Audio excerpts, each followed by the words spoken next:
Purihin ang ating Panginoon. Praise the Lord. Hallelujah. Isang magandang araw na naman muli ng Miyerkules sa ating lahat. Hallelujah. Binabati ko kayong lahat sa pangalan ng ating Panginoon. Praise God. Hallelujah. Let's welcome the presence of God sa isa pong maganda at masigabong palakpakan. Hallelujah. Praise Jesus. Praise you, Lord God. Hallelujah, Jesus. Purihin ka, dakilang Diyos. Hallelujah. Praise God. Hallelujah, Jesus. Purihin ang ating mahal na Panginoon. Hallelujah. Tunay nga ng ating Diyos, napakabuti niya sa ating buhay, mga kapatid. Amen. We don't know what's going on around. Amen. This past few days, we experienced a lot of things in our lives. But still, God is faithful. He never failed us. Amen. Amen. Praise God. God is so amazing in our lives. At patuloy niya tayong binibigyan ng kalusugan, ng kalakasan na nagmumula lamang sa ating mahal na Panginoon. Praise God. Hallelujah, Jesus. Praise the Lord. Hallelujah.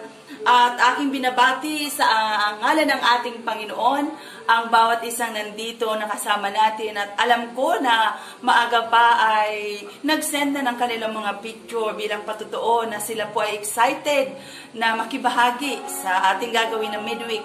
Sa oras na ito, aking binabati una sa lahat ang pamilya ni Brother Resi and family, Sister Wayne and family. Purihin ang ating Panginoon, of course, si Pastor Danny at Sister Neng na talaga namang kamong energetic at patuloy pong nag-aabang sa ating mga midweek Bible study.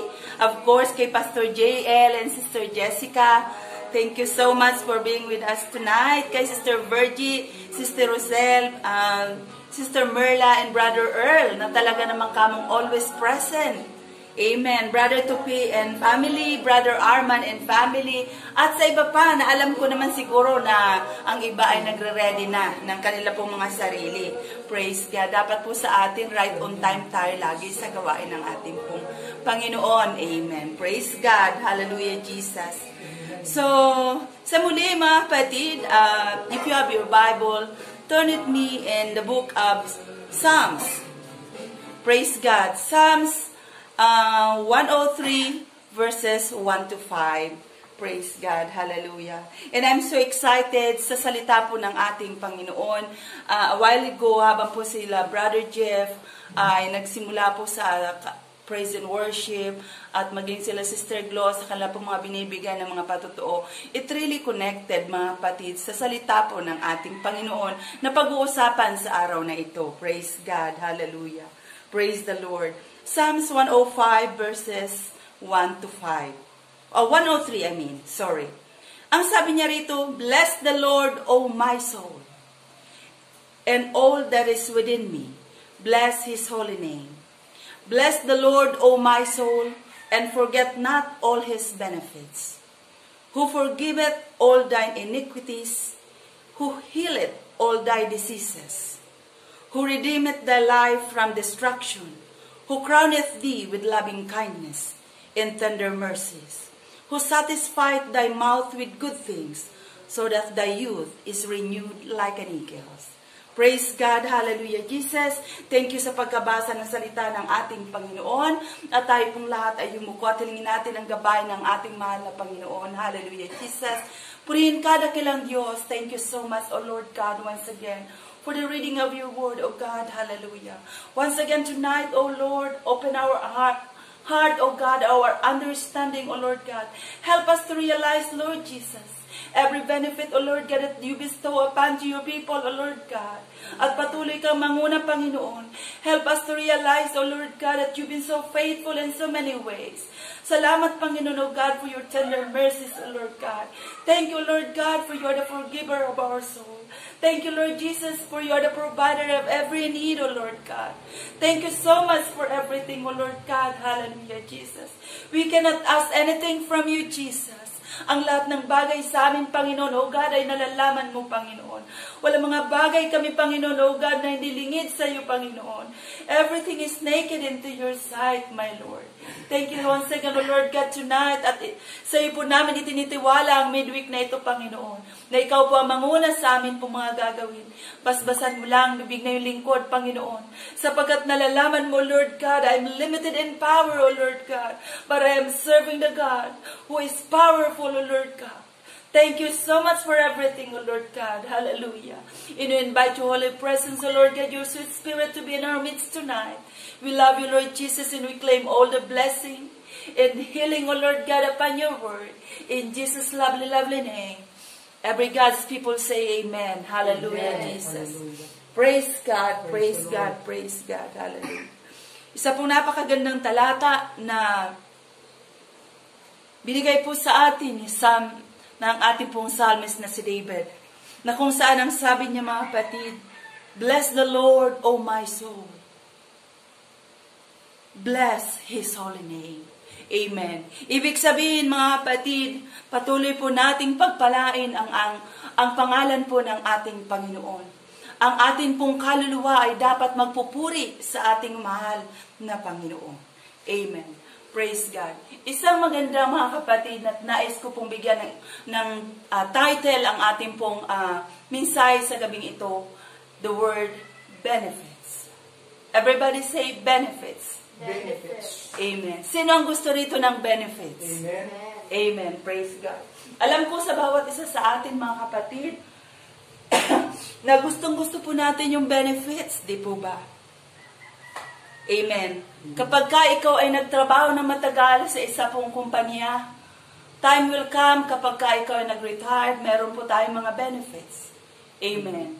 Kahit ano, mga kapatid, kapag ka ikaw ay nag-avail ng kahit anumang klaseng insurances, there is a benefits. Amen. So ang word na benefits, mga kapatid, ito po isang napakagandang pangako, mga kapatid, ng atin pong Panginoon. At kung ating titingnan bilang mga anak ng Diyos, tayo po ay beneficiaries ng ating mahal na Panginoon. Naniniwala ba kayo doon? Na kayo ay beneficiaries ng ating buhay na Diyos? Amen. Tayo po ay beneficiaries dyan. At sa mga susunod na minuto ay aking pong tatalakayan sa inyo ang mga benefits po na tinakda ng ating Panginoon sa bawat isa sa atin bilang mga lingkod ng ating Diyos na naglilingkod sa Kanya ng tapat. Amen. Praise God. Sa ating pong buhay, marami tayong pinagkakaabalahan. Amen. Tayo ay masyado tayong busy na pinagkakabisihan po natin ang maraming bagay sa ating sarili. No? Pero isang bagay po, alam nyo ba, na ang pinaka-main concern ng ating pong Panginoon sa atin ay higit sa lahat na tayo po ay bantayan po natin ang ating kaluluwa. Everybody say kaluluwa. Kaluluwa. Amen. Sabi kanina ni Brother Jeff, bawat isa daw na tao ay haharap sa kamatayan. Totoo po yun. Sinabi ng Hebrews 9:27, for it is appointed unto man once to die, and after that, a judgment. So, ibig sabihin na sa atin pong buhay, gustuhin mo man o hindi, tayo po ay haharap doon. Amen. Kaya nga po itong isa po nating pastor na si Pastor Renan Titan, kung inyo pong nakikilala, dito po mga nakaraang araw, siya po ay aking napanood sa kanya pong isang YouTube channel na kung saan siya ay nangangaral ng salita ng ating Panginoon, mga kapatid. Pero alam niyo ba kung saan? Siya po ay nangangaral sa sementeryo. Sapagkat ang sabi niya, doon sa kanilang ginagawang pangaral sa sementeryo, nais po nilang ipahiwatig sa tao na kahit ano pa ang ating gawin sa ating buhay, ang ending po natin at the end of the day ay doon po sa sementeryo. Amen. Wala po tayong ibang, hindi tayo pwede mag-excuse na ayaw ko dyan pumunta. Diba? Walang pwede magsabi sa atin. Di po ba? Lahat doon ang hantungan natin. Amen. So kung kaya ang gusto ng ating Panginoon na tayo bilang mga tao, ating pong pag-ukulan ng iba yung pagpupursige ang atin pong kaluluwa. Na ang i-focus po natin ang atin pong kaluluwa. No? Huwag po yung ating laman. Maalaala ko, no ako po yung nasa Hong Kong pa nag-i-stay, nung nag-hit po, mga kapatid, ang tinatawag na SARS break, year 2002 sa Hong Kong, mga kapatid. Grabe po ang mga tao. Naantindi talaga. Nagkaroon ng panic buying, naubos ang lahat ng mga binibenta sa supermarket. Why? Dahil sila po ay worried na maguto ang kailang laman. No? Takot po ang mga tao na kung saan ay wala na silang mabibili para sa kanilang laman. Pero ang gusto ng ating Panginoon sa gabing ito, na ang ating pong bantayan higit sa lahat, ang ating pong mga kaluluwa. Amen. Maaaring ang ating pong mga katawan, lagi natin wino-worry, pakainin ito, araw, umaga, tanghali, gabi, minsan pameriendahan ng alas 9, may merienda ka pa sa hapon ng alas 3. So, ilang beses pinapakain ang ating laman. No? Pero ang gusto po ng ating Panginoon na tayo po, bantayan po natin ang ating pong mga kaluluwa. Amen. Bantayan po natin ang ating mga kaluluwa. Amen. Dahil yun po ang gusto ng ating Panginoon. So, bakit gusto ng Diyos na bantayan mo ang iyong kaluluwa? Tanungin mo nga yung katabi. Bakit gusto ng Diyos na bantayan po natin ang ating kaluluwa? Gusto po ng Diyos na tayo po'y magkaroon ng kaligtasan. Tanungin mo nga ang katabi mo, ligtas ka na ba? Tanungin mo nga siya. Kung makakapagsabi siyang, yes, I am saved. Dapat po, mga kapatid, hindi lamang ako ang nag-a-address sa UPC Baptist Church, maging sa lahat po ng sumusubaybay sa aking pong YouTube channel, na alam ko mga kapatid na napakarami na pong sumusubaybay, sumusunod po dito sa pangangaral po ng salita ng ating Panginoon. Hindi man ako araw-araw nakakapangaral, hindi man ako araw-araw nakakapag-share, pero alam ko may sumusubaybay. Pero ang tanong, ligtas ka na ba? Amen. Dahil ang kaligtasan po ay ito po ay sigurado. Amen. Sinabi po ng salita ng ating Panginoon na ang ating pong kaligtasan, kailangan po sigurado po tayo sa ating pong mga kaluluwa. Amen. So, gusto ng Diyos na tayo po ay magkaroon ng kaligtasan. Amen. Ayon ng ating Panginoon, ang ating pong nag-iisang kaluluwa ay mapapahamak. Amen. Kung kaya po tayo ay ang ating pong kaluluwa ay binili po ng mahal ng ating Panginoon. So sabi nga po ng salita ng Diyos, I bought you with a price. Binili kita ng mahal na halaga. At ano ba yung halaga ipinambili sa atin ng ating Panginoon? Kundi po yung kanyang mahal na dugo ng ating pong Panginoong Jesucristo. Amen. So kaya nais po ng ating Diyos na tayo po mga kapatid ay magkaroon ng kaligtasan. Why? Dahil po ito pong panahon na ating ginagalawan ngayon ay napaka-critical na, napaka-seryoso ng panahon na kung saan hindi po ito ang panahon na tayo ay magpa-windang-windang pa, hindi na ito ang panahon na tayo ay magpa-simple-simple pa, bagkos ito po ang panahon na kailangan na siyasatin mo every now and then ang iyong puso. Tama ba ang aking paglilingkod sa Diyos? Aproba ang aking ginagawa sa ating Panginoon? Nalulugod ba ang Diyos sa uri ng aking paglilingkod? Amen. Praise God. Hallelujah. At ang sabi po ng salita ng Diyos in 2 Timothy 3:1, sabi dito, and know also that in the last days, perilous time shall come. Ito po mga kapatid ang dahilan kung bakit kailangan kong mentionin sa inyo mga kapatid ang sinasabi ng Psalms 103 verses 1 to 5 na kailangan at wag daw po nating kakalimutan. Forget not all thy benefits. Ang benefits po ng ibinigay po sa atin ng ating Panginoon. Dahil sa perilous time na ating pong dinaranas at daranasin pa, maaaring ang mga benefits na ito, na minimension po sa atin in the book of Psalms 103, ay malimutan po natin sa tindi po ng mga madadaanan natin sa mga susunod pang mga araw. Sabi kanina ni Brother Jeff, 1 year na ang pandemic. Di po ba? Tunay. Amen. Tunay po. Pero God is good. God is good. Amen. Though na 1 year na ang pandemic, but God is faithful in our lives. Amen. Naka-encounter man sa atin mga kapatid ang marami na nagkasakit man tayo, pero the hands of God, amen, the healing power of God is there. Nandoon po na patuloy tayong sinasamahan ng ating Panginoon. Amen. Praise God. Hallelujah. Ako po'y naiiyak sapagkat nararamdaman ko ang presensya ng ating Panginoon. This past few days, di nyo man ako nakasama sa atin pong anniversary, pero ako po'y nakatutok. Amen.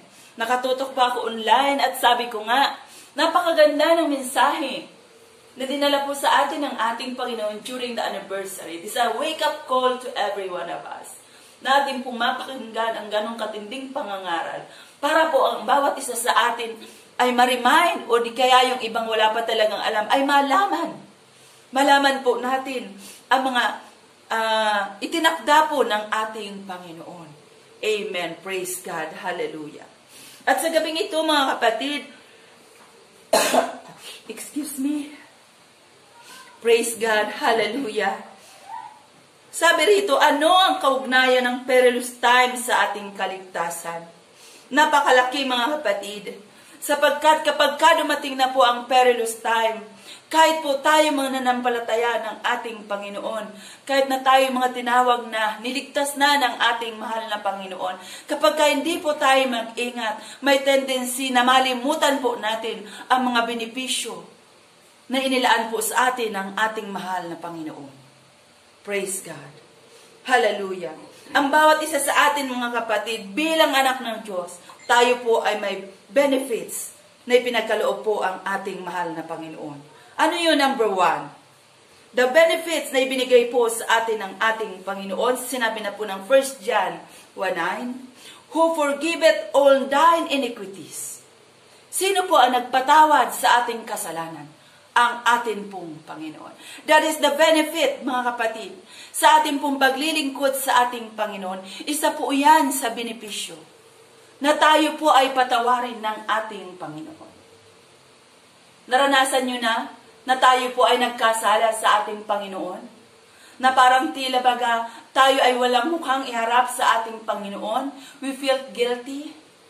Amen? Naramdaman nyo yun? Yung iba hindi nakaramdam o hindi na guilty. Dapat po magkakaroon tayong feeling na magigilty tayo. Dahil ang kasalanan sa harapan po ng ating Panginoon, ito po ay katulad sa isang sakit na kanser, na ito po ay nakamamatay. Amen. Pero God is amazing. God is full of compassion. He is full of mercy. At siya po ang nagpapatawad po sa ating mga kasalanan. Amen. Noong una, nung tayo po ay hindi pa nagre-repent ng ating mga kasalanan sa ating Panginoon, ang sabi po ng Bible, ang mukha ng Diyos kahit kailan, hindi niya po ititingin o hindi ka man lang niya titingnan kapag hindi po tayo lumapit sa ating Panginoon na mayroong pusong nagsisisi. So, ibig sabihin, kapag ikaw ay nagkasala sa harapan ng ating Panginoon at hindi ka magsisi, my friend, I am sorry to tell you, hindi ka tinitingnan ng ating Panginoon. Kaya huwag ka rin magtataka kung mayroon kang panalangin na hindi tinutugon ng Diyos. Dahil una sa lahat, ang ating pong kasalanan is unrepented. So hindi po nalulugod ang Diyos doon. Pangalawa, kapag ka humingi ka, nag-pray ka sa ating Panginoon na mayroon kang unrepented heart, hindi po tayo pakikinggan ng ating mahal na Panginoon. So ang gusto ng Diyos, sabi niya, if we confess our sins, He is faithful. He is faithful and just to forgive us and to cleanse us from all unrighteousness. Lilinisin po tayo ng ating Panginoon. At iyan po ay isang benepisyo na ibinigay po sa ng ating Panginoon. Na tayo po ay kanyang pinatawad. Kung kaya, dapat po tayo sa ating sarili, tanggapin po natin ang pagpapatawad ng ating Panginoon. At huwag na po nating uulitin pa ang kasalanan. Kung tayo po'y paminsan-minsan nagkakamali, nagkakasala, ang sabi po ng salita ng ating Panginoon, magkumpisal ka lang. Magtapat ka lang. Sabihin mo lang. At ang Diyos ay willing, patatawarin po tayo at lilinisin sa ating mga kasalanan. Amen. Amen? Praise God. Hallelujah. At anong sunod, mga kapatid? Amen? Sabi niya dito sa Psalms, mga kapatid, ha? Forget not all His benefits, ha? Forget not all His benefits. Yun po ang ating pinag-uusapan. Number 2, who healed all diseases? Ang Diyos, mga kapatid, isa po sa benepisyo na ibinigay niya sa kanyang mga anak. tayo po ay kanyang pagagalingin sa atin pong mga karamdaman. Amen. Praise God. Hallelujah. Praise God. Pagagalingin niya daw po tayo sa ating mga karamdaman. This past few days, mga kapatid, hindi ko po alam kung ano nangyari sa akin. Bigla na lang na parang umiba po yung aking panlasa. Na yung bang, basta umiba po yung aking panlasa. No, lost appetite ako. Pero, andun mga kapatid, no, may panlasa, parang lahat na lang hinahanap ko yung maasim, tipong ganun. So sabi ko nga kay Brother Jess, ngayon ko lang na-realize, no? Na sa liit pala ng ating dila, no? Sa liit po ng ating dila, may mga parte dyan na kung saan ang panlasa ay para sa matamis, ang panlasa ay para sa maasim, sa maalat, sa mapakla, di po ba? Sa maliit na parte po ng ating dila. So God is really amazing. Nitong ako po yung nagkaroon ng ganitong pakiramdam. Doon ko nakita, mga kapatid, ang atin pong Panginoon. Na talagang everything within us, alam po ng ating Panginoon. Kaya sabi ko nga sa aking sarili, kasi first time kong maranasan na magkaganito. Wala pa akong lagnat, mga kapatid. Kaya sabi ko, really thankful ako sa Lord kasi wala pa akong lagnat. Ang nararamdaman ko lang, ito pong ganitong pakiramdam, na kapag ka po ako magsalita ng sobrang tagal, o di kaya hindi ako makatodong pagsasalita kasi parang pakiramdam ko, ako'y hinihingal. So doon ko nakita na ang ating pong kalakasan ay hindi po talaga natin hawak sa ating mga kamay. Amen. Ang ating po mga kalakasan ay hindi natin pag-aari. Tanging sa Diyos lamang, mga kapatid, nangmumula ang ating pong lakas. Amen. Amen. Kung kaya doon po natin makikita, mga kapatid ko, na wala po tayong pwedeng ipagmayabang sa ating Panginoon. Na sabi, malakas naman ako. Wala naman akong nararamdaman. Dahil ako, mga kapatid, hindi po ako yung tipong taong sakitin. Pero dumating ang point sa ganitong pagkakataon ng aking buhay, no? Minsan masasabi natin dahil siguro nasa paligid ang mga virus, ang nangyayari sa atin, paranoid na rin tayo. Di po ba? Sabi nga sa akin ng kapatid ko, ate, meron ka bang panlasa? Tatanong ako ng mga kasamahan ko, ahente, kung meron daw akong panlasa, kung meron daw akong pang-amoy. So alam niyo yun, yung sintomas po ng COVID, parang tinatanong kung ako'y merong ganoon. Pero in my heart, nagre-rebuke po ako sa ating Panginoon. Dahil wala po akong ganong klaseng nararamdaman. Amen? Nagkaroon lang po siguro ng pagbabaking taste, pero to God be the glory.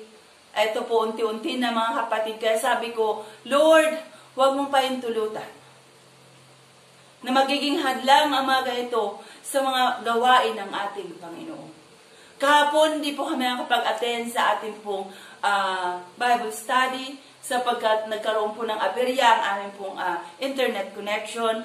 Pero in just few hours po nangyari yun. After that, nagkaroon at na-restore na rin sa tulong po ng ating Panginoon. Amen. So ako nagpapasalamat sa Diyos na doon ko nakita, mga kapatid, na ang Diyos po ang nagpapagaling. Amen? At ang sabi ng Exodus 15:26, ang sabi niya roon, instead, if thou will diligently hearken to the voice of the Lord thy God, and will do, sabi po ito ng ating Panginoon, and will do that which is right in His sight, and will give ear to His commandments, and keep all His statutes, I will put none of these diseases upon thee, which I have brought upon the Egyptian, for I am the Lord that healeth thee. Amen. So ano pala ang susi, mga kapatid? Ano po ang susi para hindi tayo magkasakit? No? Kailangan daw pala makinig po tayo sa salita ng ating Panginoon. Lahat na nakikinig ay magsabing, praise the Lord. Praise the Lord. Amen. Amen. Lahat daw po tayo makinig salita ng ating Panginoon, makinig sa mga batas na tinuturo ng ating mahal na Panginoon. At in that case, ang sabi niya doon, aalisin niya raw ang lahat ng diseases na ipinadala niya doon sa land of Egypt. Amen. Aalisin niya. So yun lang pala ang susi, mga kapatid ko, na kailangan mag-draw near tayo sa salita po ng ating Panginoon upang malayo tayo sa sakit. Amen. Amen. Bulayin po natin ang Word of God palagi upang maproteksyonan po tayo nang sa ganun, anuman dumating sa ating kapaligiran, tayo po ay protektado sa pamamagitan ng salita po ng ating Panginoon. Amen. Amen? Ang Diyos ang nagpapagaling. Amen. Isa po sa benepisyong ibinigay ng Diyos sa kanyang mga anak. Amen. Ano pa? Sabi po sa Psalms, mga kapatid, who redeemed thy life from destruction. Amen. Alam nyo ba na tayo po ang buhay natin? Sabi nga po ng ating preacher, last Sunday, kung tutusin, hindi naman daw tayo kasama talaga sa mga tinawag po na anak ng ating Panginoon, di po ba? Totoo po yun. Dahil sinabi ng 2 Peter 2:9, tayo po ay galing sa dilim. Amen. We are come from darkness. Amen. Galing po tayo sa dilim. So, hindi tayo anak ng ating Panginoon. So, dapat po ang ating buhay po ay papunta sa destruction. But God is amazing. God is full of compassion and mercy. Dahil tayo po'y binigyan ng ating Panginoon, sabi niya, He redeemed thy life from destruction. Amen. Nakita niyo si Job, mga kapatid? Si Job, nang inalis po ng ating Panginoon ang tinatawag na proteksyon sa kanya, mga kapatid. Nung siya'y pinahintulutan sa kamay ng kaaway na kung saan ito pong si Job ay subukin sa napakaraming pagsubok sa kanyang buhay. Alam niyo ba, na ang bawat isang mananampalataya ng ating Panginoon, tayo po'y binabakuran, pinoproteksyonan ng ating Panginoon. Meron po tayong hedge, meron po tayong bakod. Si Job po ay ganyan. Ito ang Satanas at nakita na itong si Job ay faithful. Kaya andun, niligawan niya ang ating Panginoon at sinabi, kaya ka naman sinasamba niyan. Kaya ka naman pinupuri niyan. Kasi andun siya. Lagi mo siyang iniingatan. So, ano nangyari? Pinahintulutan po. Tinanggalan ng bakod ng ating Panginoon si Job. So, ano nangyari sa kanya? Lahat po kaliwat kanan. At kung babasahin natin, mga kapatid, ang salita po ng ating Panginoon in the book of Job, magmula sa kanyang mga anak, nagkandamatay po, mga kapatid, ang kanyang mga ari-arian, nagkandawala, as in parang bankrupt siya. So doon natin makikita. Amen? Amen. Doon po natin makikita, mga kapatid, kapag ka ang isang mananampalataya, inalisan ng ating Panginoon ng bakod, ng proteksyon, tayo po ay madidisgrasya. Amen. Pero si Job ay naipahintulot ng ating Panginoon sa ganong pagkakataon para Para makita kung ano ang tunay na pananampalataya sa puso ni Job. Kung anong tunay na paglilingkod sa Kanya. At doon po nakita ng ating Panginoon kung paano itong si Job ay naging tapat sa paglilingkod sa ating mahal na Panginoon. At anong nangyari, mga kapatid, kung kayo po'y nagbasa ng Book of Job, kung ano pong meron si Job sa simula po, pinalitan po ng ating Panginoon to the last part ng Job. At kung paanong magaganda ang kanyang anak, higit po siya naging napakagandang dalaga doon po sa kanilang lugar. At yung pong kayamanan na meron si Job, ay higit ay binalik po ng ating Panginoon. So you see, doon po natin makikita na ang ating Panginoon, tapat po siya sa kanyang pangako. Kapag ka nangako ang ating Panginoon, tutuparin niya yan. Hindi man ngayon, pagdating ng araw, tutuparin po yan sa atin ng ating Panginoon. Ang gusto lang ng Diyos, ng bawat isa sa atin, ay matagpaan pong tayo po ay tapat na maglilingkod sa ating mahal na Panginoon. Amen. Amen. Praise God. Hallelujah. So, who redeemeth thy life from destruction. Isa po yan sa benepisyo na binibigay po sa atin ng ating mahal na Panginoon. Ano pa mga kapatid? Number 4, who crowneth you? Ang sabi dito mga kapatid, in the book of Psalms 103 verse 4, who crowneth thee with thy loving kindness and tender mercy. Biruin mo mga kapatid, tayo po mga kapatid ay kukurunahan ng ating Panginoon. Sino ang gusto ng ganun? Amen. Ako hindi ko pa naranasang koronahan. Dahil hindi ko man po na-experience na magsali sa mga search, kaya hindi ko po naranasan ang makoronahan. Pero ang wini-wish ko mga kapatid, yung crown na pangako po ng ating Panginoon sa mga tapat. There are 7 crowns waiting for us in heaven. At yun po, ipuputong sa atin ng ating Panginoon. At sasabihan ka ng Diyos, well done, thou good and faithful servant. Come and inherit my kingdom. So mangyayari po yan sa atin. Sapagkat tayo po yung mga tinawag na anak ng ating Panginoon, tayo po puputungan ng korona ng ating mahal na Panginoon. Amen. Amen. Gusto nyo ba yun mga kapatid? Amen. Praise God. Praise God. So kung ano man ang nararanasan po natin pagsubok sa kapaligiran, sige lang. Sige lang po mga kapatid. Ang mga anak ng Diyos, tayo po ay mga warrior. We are more than conqueror. Ang sabi po ng salita ng ating Panginoon. Ang Diyos pong pinaglilingkuran natin, He is the supreme. He is the master of the universe. Hindi po tayo dapat matatakot mga kapatid. Amen. Itiwala po natin ang ating buhay sa ating mahal na Panginoon. Praise God. Hallelujah, Jesus. Ang habag po ng Diyos ay patuloy na ibinibigay sa bawat isa sa atin. Praise God. Ano pa mga kapatid? Number 5, who satisfied your mouth with good things, so that the youth renewed like an eagle. So that the youth renewed like an eagle. I love this scripture mga kapatid. In Psalms 103 verse 5. Na kung saan mga kapatid, i-renewed niya raw. Amen? Amen. Isa-satisfied niya. Dito muna tayo sa isa-satisfied. Isa-satisfied niya daw po tayo with good things. So, ibig sabihin, sa atin po mga mananampalataya, tayo po talaga ay hindi pagkukulangin ng ating Panginoon. Amen. Amen. Hindi po tayo pinagkukulang ng ating Panginoon, who satisfied our mouth with good things. Dapat po kapag ka nagtatrabaho tayo, mai-enjoy po natin yung ating pong pinagtrabahuhan. Amen. Na-enjoy nyo ba?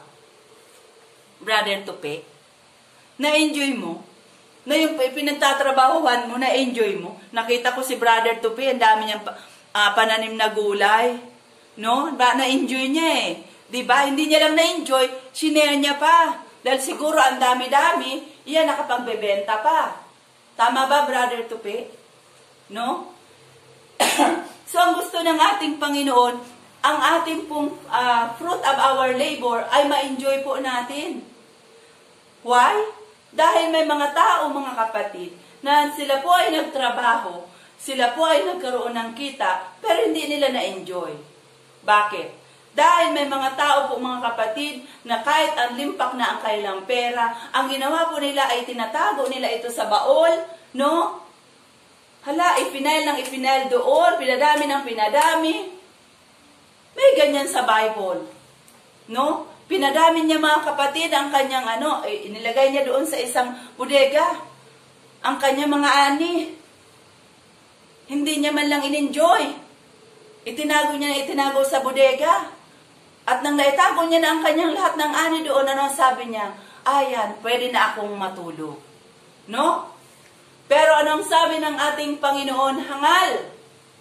Hindi mo ba alam na sa gabing ito, ang buhay mo ay kukunin ko na?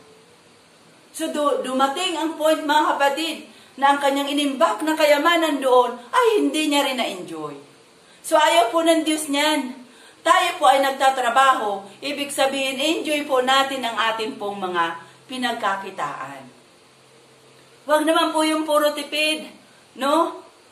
may sapat-sapat naman dahil sa gusto mong imbakin nga yung pera mong marami doon sa iyong baol, no? Kahit ang pamilya mo ay gusto na rin sana ng makakain ng fried chicken, di po ba makakain man lang ng cake, hindi mo malang binilhan, o sapat na kayo dyan, maghati-hati sa tuyo, di po ba? May mga ganong tao na kahit may kapasidad naman bumili ng masasarap, hindi dahil sobra pong matipid. Pero hindi po yan ang design ng ating Panginoon. Ang gusto ng Diyos, i-enjoy din natin ang fruit po ng ating pinaghirapan o the fruit of our hands. Amen. So, sabi niya rito, who satisfy your mouth with good things, so that the youth shall renewed like an eagle. Amen. Marami na kayo nakita dyan ng mga elders po natin sa iglesia na hindi po natin napapansin. Minsan nagugulat doon, ay ganun, 60 na pala siya, hindi halata. Parang 59 lang. O di ba? No, marami po sa atin mga kapatid na medyo may mga edad na, pero hindi sila halatang may edad. Bakit? Iba po ang glowing. Glowing of the Spirit na ibinibigay po ng ating Panginoon sa kanyang mga anak. Iba po ang dating. Marami po tayo mga minister. You can name their names mga kapatid, na talaga namang kamong masasabi natin, medyo may edad na po sila, but when you look at them, hindi po sila halata. No? Iyan po ang tinutukoy ng Bible mga kapatid ko. Amen. Katulad po ng isang agila, mga kapatid. Ang agila, mga kapatid, makikita po natin ang kanyang bangis, ang kanyang kapangyarihan, ang kanyang lakas. Ganun po ang gusto ng ating Panginoon sa kanyang mga anak. Amen? Na tayo po, mga kapatid, magre-renewed ang ating po mga itsura, katulad po ng isang agila. Amen. Sabi niya po, mga kapatid, ng salita ng ating Panginoon, Jesus said that I am the bread of life. Amen. Siya daw po ang tunay na tinapay ng buhay. At sinabi pa ng Matthew 4:4, that man shall not live by bread alone, but by every word that proceeded out from the mouth of God. Amen. Amen. So yun po ang gusto ng ating Panginoon sa bawat isa sa atin. Yun po ang mga benepisyo na pinagkaloob ng ating mahal na Panginoon sa bawat isa sa atin. So dapat po i-enjoy natin yan sa ating mga sarili. Ano man po ang nararanasan natin sa kapaligiran, sige lang mga kapatid. Amen. Tandaan po natin, tayo po ay hindi taga rito. We are just alien into this world. Lilipas din po tayo. We are just passing through, ang sabi po ng Bible. Dadaan lang po tayo dito mga kapatid. Amen? Amen. At ang pang-anim mga kapatid, the last, ang gusto po ng ating Panginoon at binigay niya sa atin, fear of the Lord, prolong life. Amen. Tayo po ay binigyan ng benepisyo ng ating Panginoon ng isa pong mahabang buhay. Amen. Sa Bible mga kapatid, mayroon pong naka-experience na 969 years old siya po ay nabuhay. Sinong gusto ng ganoon? Ako. Hindi ko na po papangarapin yan mga kapatid. Amen. Sigurado, pwede nang taniman ang ating likod nun kapag inabot po natin yon. Amen. So ako mga kapatid, sapat na po sa akin. Pag dumating mga kapatid ang panahon na babawiin na itong buhay na hiram po sa ating mahal na Panginoon, ang prayer ko lang sa mahal na Panginoon, na nawa ako'y madat na niyang tapat na naglilingkod sa Kanya hanggang sa Kanyang pagbabalik. Amen. Amen. Na maging tapat po tayo sa ating mahal na Panginoon. Amen. Kailangan nandoon po ang kasigasigan sa ating paglilingkod. Huwag po tayo mga kapatid magpapa-apekto sa mga bagay na na-experience po natin sa kapaligiran. Amen?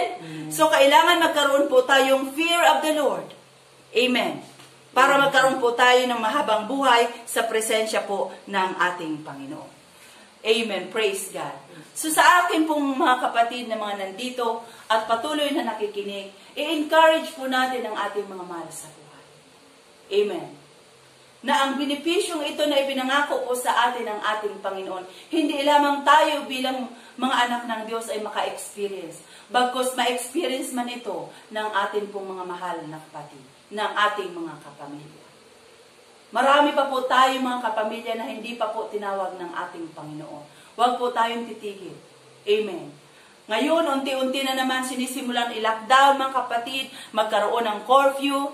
Nagsisimula na naman mga kapatid na napakarami na naman nag-occur na mga new cases mga kapatid ko. Pero tuloy-tuloy na po natin. Na-practice na natin itong live streaming natin pong ginagawa. Magsumikap na po tayong lahat.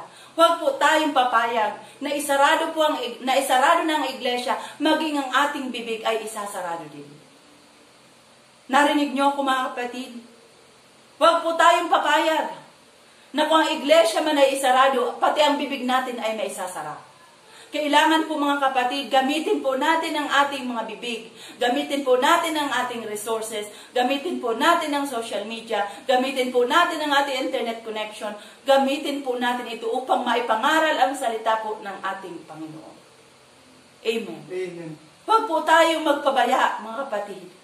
Amen. Simulan po natin sa ating pamilya. Isa-isahin po natin, mga kaibigan natin, katrabaho natin, i-share po natin ang salita ng ating Panginoon. I-share po natin mga kapatid ko. Amen. So ang pangako po ng ating Panginoon, the benefits of God ay nasa atin. Kaya wala po tayong hahanapin pa. Amen. Wala tayong hahanapin pa sa ating Panginoon. Kapag ka naglingkod ka sa ating Panginoon, package deal na po yun. Amen. Kaya nga sinabi po ng awit, ang buhay ng Kristiyano ay masayang tunay. Package deal po yan. Bakit? May mga benepisyo sa paglilingkod po sa ating mahal na Panginoon. Amen. At sa gabing ito, I hope na ang bawat isa sa inyo ay manaunawaan. Amen. Praise God. Huwag po tayong patitinan sa bawat po unos na ating pong haharapin. Lalo pa nitong mga darating na araw. Magpakatatag po tayo, magpanalanganan tayo, at patuloy po natin ipag-pray ang bawat isa. I-mention po natin ang bawat isa sa atin po mga devotion. Amen. Alam ko na ang bawat isa sa atin ay meron po tayong mga personal na mga devotion. Ipag-pray po natin ang iglesia. Ipag-pray po natin ang ating mga pastor, ang mga ginagamit po, ang mga haligi ng iglesia. Patuloy po natin idulog sa ating Panginoon. Tayo po ay magyayakapan bilang isang body of Christ. So sa gabi ito mga kapatid, kayo pong lahat ay akin na ayayahan na tayo po'y manalangin. Hallelujah, Jesus. Tayo pong lahat ay manalangin bilang pagtatapos po ng ating gawain mga kapatid. Hallelujah. Tunay po napakabuti ng ating Panginoon. Hallelujah, Jesus. Hallelujah. Tapat siya sa pangako niya sa atin mga kapatid.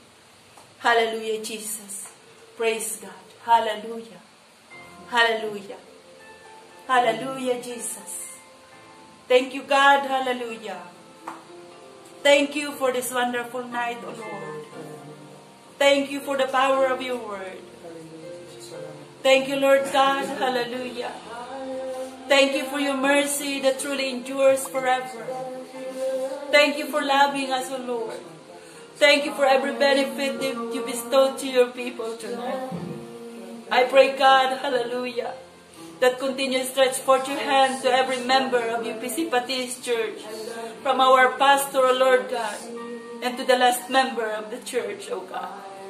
I pray, Jesus, na ikaw po ang patuloy na kumilos, O Lord God. Patuloy mong katagpuin ang bawat pangailangan ng mga anak mo. Dakilang Diyos, hallelujah, sa oras na ito. I pray, God, kung sino man po may nararanasang karamdaman, O Lord God. Amin po itong sinasaway, O Lord God, at nire-review. In the name of Jesus Christ of Nazareth, O Lord God, you promised to your word that by your stripes we are healed. In the name of Jesus, O Lord God, stretch forth your hand to your people right now. In the name of Jesus Christ of Nazareth, O Lord God, send forth healing, O Lord. Send forth healing, O God. Ikarya, handalaya, ikasamaya. Thank you so much, O Lord God, for your mercy. Thank you, Lord God, for your love, O Lord. Continue to embrace your people, O Lord God. Hallelujah. Patuloy mo kaming hawakan, Panginoon, O God. Nang bawat isa sa amin ay patuloy mananatili. Patuloy magtitiwala, Panginoon. Patuloy sasamba sa iyo, O Lord God. Wala pong matitinag, Panginoon. Bagkos ang bawat isa sa amin patuloy na aasa. Patuloy nakakapit, Panginoon, O God. Patuloy luluhod. Patuloy tatawag sa nakilang pangalan, O God. Thank you so much, Lord God. Hallelujah. You are amazing. Salamat, Panginoon, O God, sa iyong kabutihan.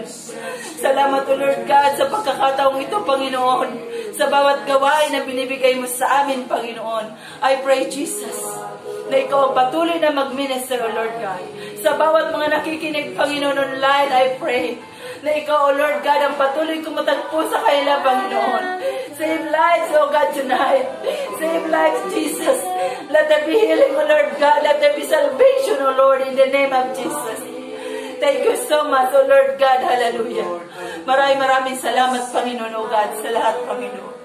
Tinataas ko sa iyo, Panginoon, O God, hallelujah, Jesus, ang aming pong iglesia. Na patuloy mong hawakan ang aming pong mga gawain, Panginoon.